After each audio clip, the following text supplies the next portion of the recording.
Tata ba mama bande kombo te mingi bisika biso bozuli bakuli ya bulandi basango na biso tika ete poso ezala malamu bisika biso bokozala pe mokolo elamu na mabota na bino tokofongola basango na biso na sango ya Pape Léon 14 o autaki bongo kofongola misa na ye ya yambo uto bamoponaki lokola papa na bikolo bya molongo tolanda misa miango lokola malekaki zali bongo mpona mbala na ye ya yambo ete akoka bongo kosala misa uto bamoponaki lokola papa oyo asengeli bongo kokamba eyamba ya katolika esengeli koyeba ete badelegation ebele eutaki bipai na bipai mpona koparticipe na messe eye wapi esika bandimi baike ya biyamba ya katolika basanganaki na maloba maye Papa Léon 14 atalisaki ete esengeli lelo ekimia eyingela na bikolo biso bya molongo esengeli moto na moto ayeba bongo kozwa tina na ye na eteni iso ya mabele atali kobika na tina ete lelo eye bikolo bya molongo pe bato boso bako bongo kende liboso na mema tali bongo kimia na mema tali bongo evangeli malamu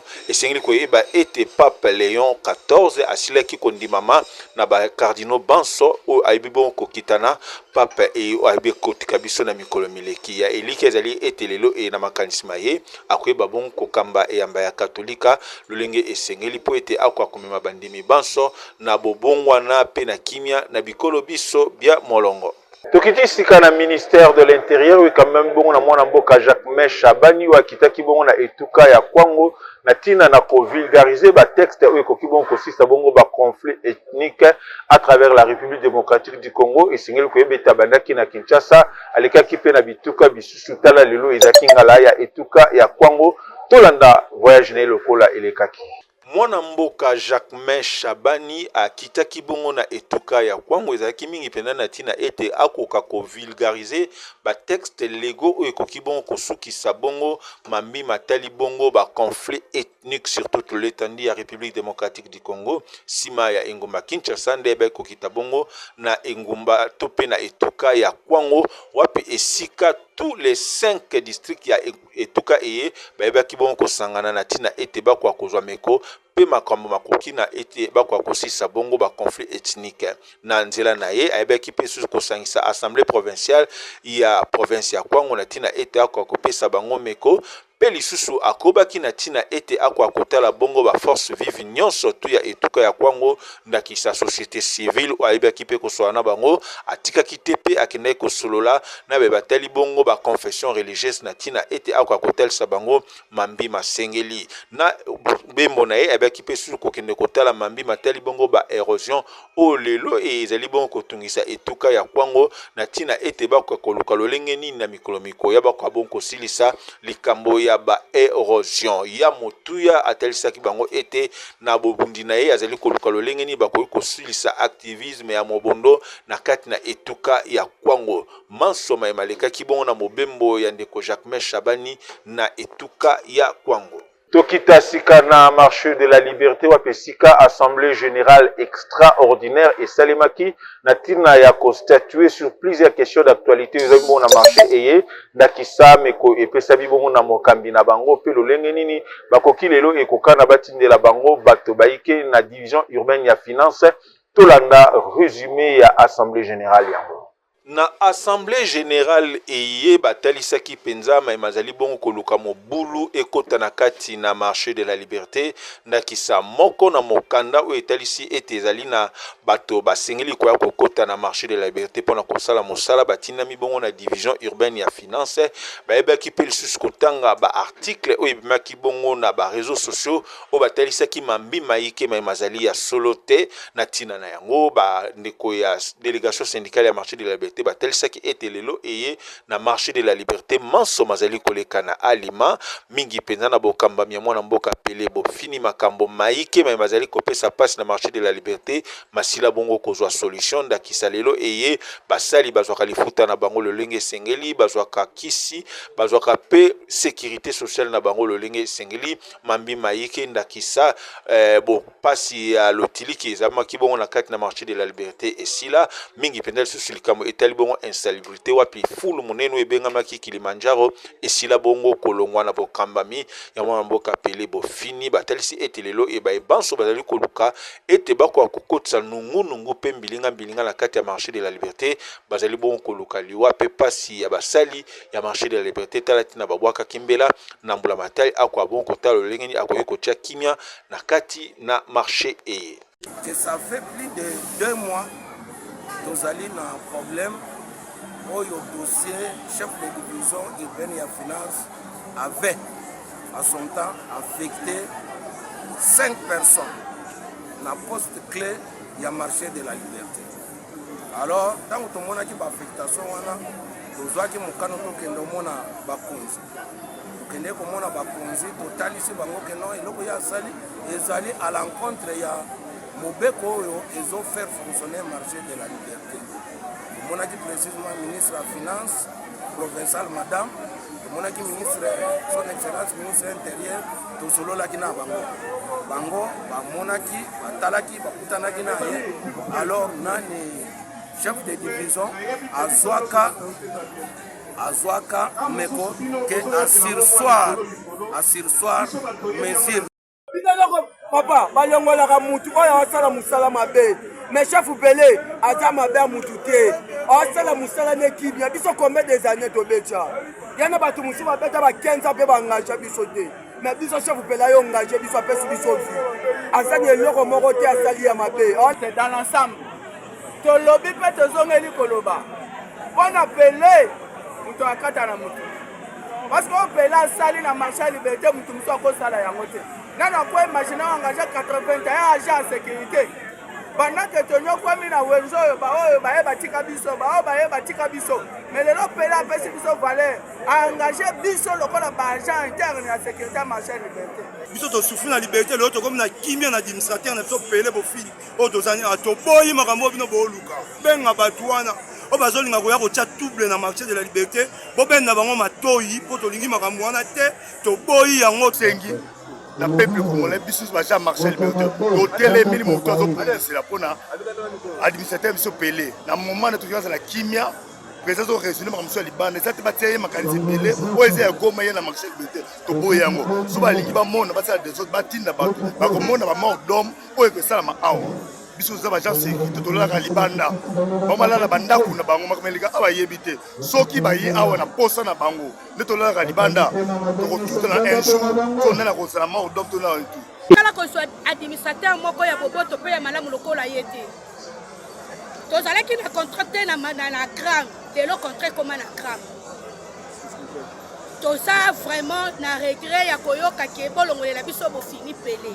Botike la biso bo fini pelé, il mérite d'être administrateur de marché de la liberté.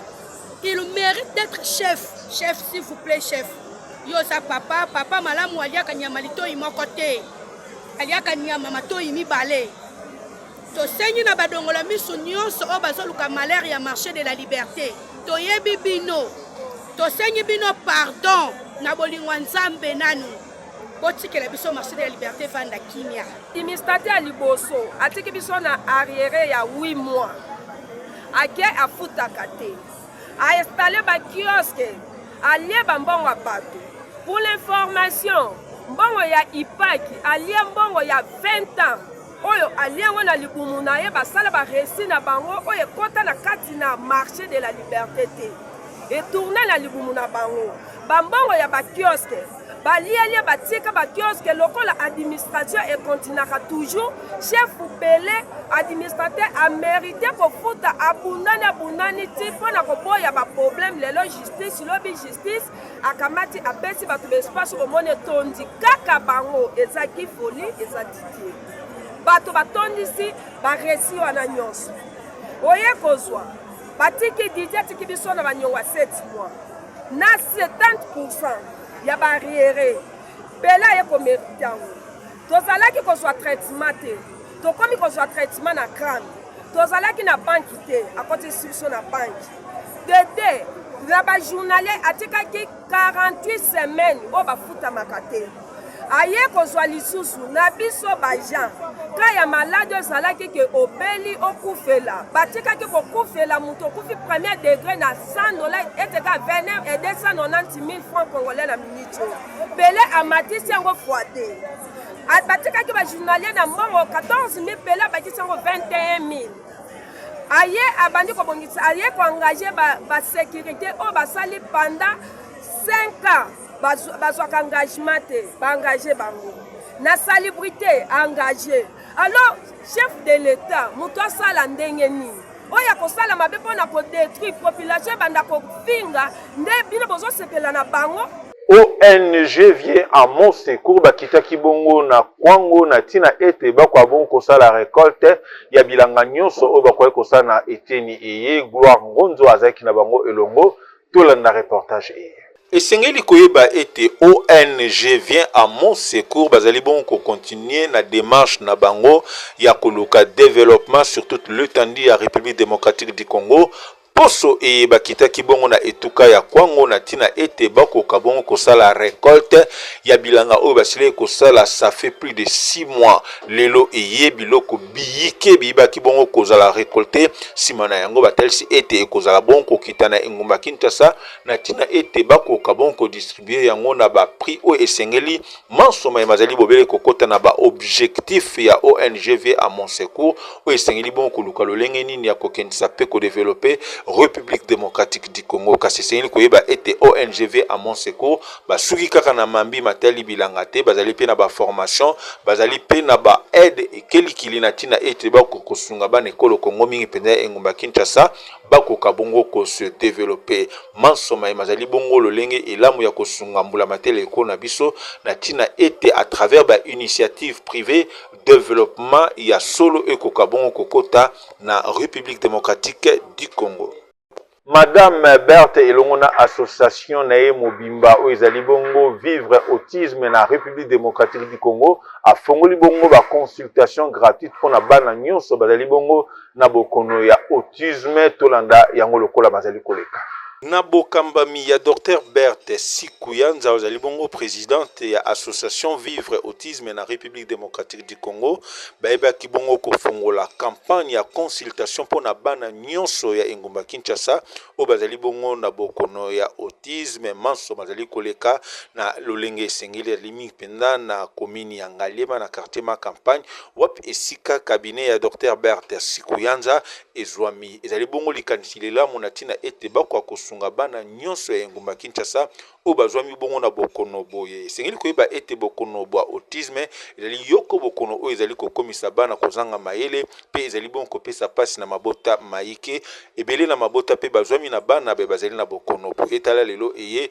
libakuli pesameli bango epa ya Dr Berthe Sikuyanza pe elongona association Vivre Autisme na tina ete bakoka bongo kozwa lolenge ni bakoyi koluka kobikisa bana baye likanisilie lisengeli bongo kosimba moboti nyonso azali bongo na mwana na ye azali bongo na bokono boye na tina ete akwa komema ye bakoka bongo ko consulter na tina ete bakwa koluka lolenge nini bakoki bongo kosisa bokono eye pe kosunga mwana oyo akoka pe ko s'intégrer lolenge esengeli na kati ya vie ya bomo ya libota mobimba pe ya ekolo la biso République démocratique du Congo pe bana bango bakoka bengo kozwa tina sango la biso na église la grâce oui quand même bongo na ndeko Gaël Abala ezali bongo kokoba na manga na bango na tina na ko vulgariser parole de Dieu bazali bongo na commune ya Masina na quartier 3 Gloire Ngonzo a livré reportage.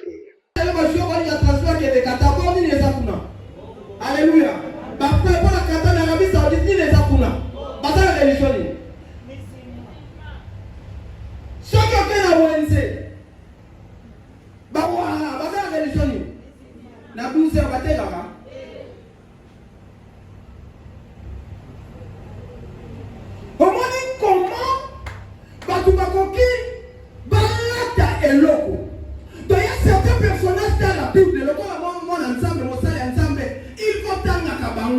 Il faut y aller pour la kabango. Parce que le gars va prendre mon attente pour entendre que quelqu'un va savoir. On sait na fait influence à soukou de yaba yakate. Pour tous ceux qui l'ont reçu, pour ceux qui croient en son nom, il leur a donné le pouvoir de devenir enfants de Dieu, lesquels sont ni de la volonté de la chair, ni de la volonté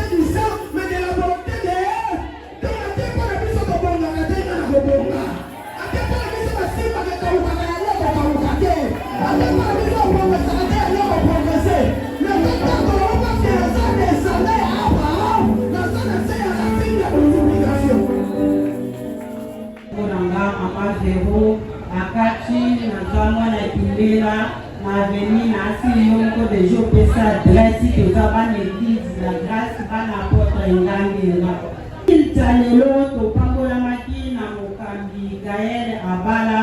modérateur ezalaki frère papa Fabrice en tout cas ezalaki sur la multiplication bana na nzambo bazolanda na biso nazopesa sango boye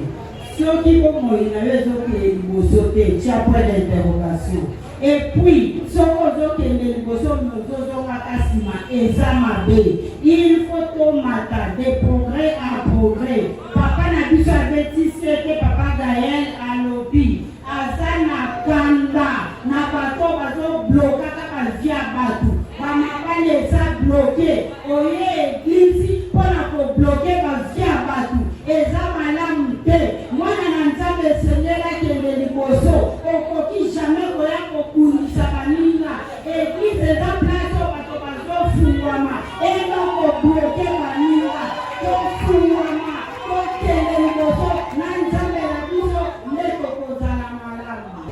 Nazali Maman Gracieuse, nasambela m'assemblée Un Amour, il y a Église La Grâce, 6 sur Avenue Kimbela, numéro 3, dans la commune de Massina, au quartier 3. Par rapport à Kitsalelo, dans la Tangi, 4e dimension des disciples, Olo Moussa Nazambe Amala Gaël, Alobi Biso, Alobi Nabiso dans mon candidat, acte 6, verset 7. Alors ici, la multiplication, et la bénédiction. Et dans la bénédiction, nous voyons aussi la croissance. Il y a aussi la reproduction. C'est-à-dire quoi? Il faut tout nous se multiplier. Multiplication, la vision est à la base slogan. Mais pas en faisant les gens qui la multiplication. Il faut que nous gardions se multiplier dans la ressource, la biso, dans le commerce, dans le travail, dans l'union et surtout sur l'évangélisation. Nous allons dans Massina, quartier 3, la commune de Massina, nous allons dans quartier 3, dans l'avenue Kimbela. Nous allons pour la couper sa biso, le programme de biso et baptiste. Nous allons il y a mardi et vendredi dans il y a 16h30 kino 19h juste. Chaque mercredi, maman va s'en rappeler